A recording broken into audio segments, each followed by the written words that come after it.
दोस्तों, दुनिया के इतिहास में कई योद्धा हुए, लेकिन क्या आपने कभी ऐसे इंसान के बारे में सुना है जिसने अकेले पूरी दुनिया की सेनाओं को 21 बार धूल चटा दी?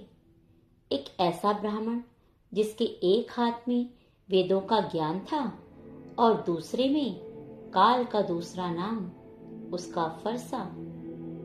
लोग उन्हें परशुराम के नाम से जानते हैं, लेकिन क्या आप जानते हैं कि आखिर क्यों इस योद्धा ने एक सम्राट की 1000 भुजाएं गाजर मूली की तरह काट दी? तो सुनिए, सहस्त्रार्जुन वो राजा जिसके पास 1000 हाथ थे, जिसके कारण वह सहस्त्रबाहु के नाम से भी जाना जाता था और जिसे हार का डर नहीं था। उसने एक शांत ऋषि के आश्रम से उनकी दिव्य कामधेनु गाय को बलपूर्वक छीन लिया। सहस्त्रार्जुन: सुनो ब्राह्मण, ये दिव्य गाय किसी कुटिया में नहीं, मेरे महल के अस्तबल में शोभा देगी। सत्ता के सामने शास्त्र हमेशा झुकते हैं, याद रखना।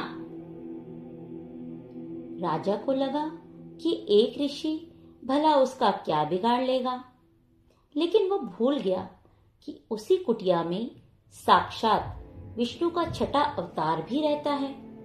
जब परशुराम वापस आए और उन्होंने अपनी मां की आंसू और पिता का अपमान देखा, तो ब्रह्मांड का तापमान बदल गया।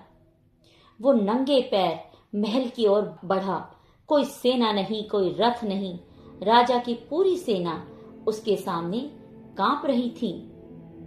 परशुराम: सहस्त्रार्जुन, भुजाएं 1000 हों या लाख, अगर वे अधर्म के बोझ से दबी हैं तो सूखे तिनकों के समान हैं। आज तेरा हर हाथ तेरे पाप का हिसाब देगा। जैसे ही परशुराम करीब पहुंचे, हवा में सिर्फ खून की बूंदें और फरसे की गूंज थी। एक एक करके सहस्त्रार्जुन की सभी 1000 भुजाएं कटकर जमीन पर गिरने लगी। वो सम्राट जिससे अपनी भुजाओं पर गर्व था, आज एक तपस्वी के चरणों में ढेर हो गया। लेकिन सबसे बड़ी हैरानी की बात, युद्ध जीतने के बाद भी परशुराम ने राजा का सिंहासन नहीं छीना। वे वापस अपनी कुटिया में लौट आए। धर्म ग्रंथ कहते हैं कि वे आज भी जीवित हैं, महेंद्रगिरी पर्वत पर तपस्या कर रहे हैं और कल्किक अवतार का इंतजार कर रहे हैं।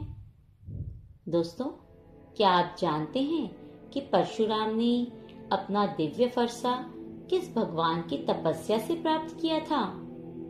कमेंट्स में बताइए।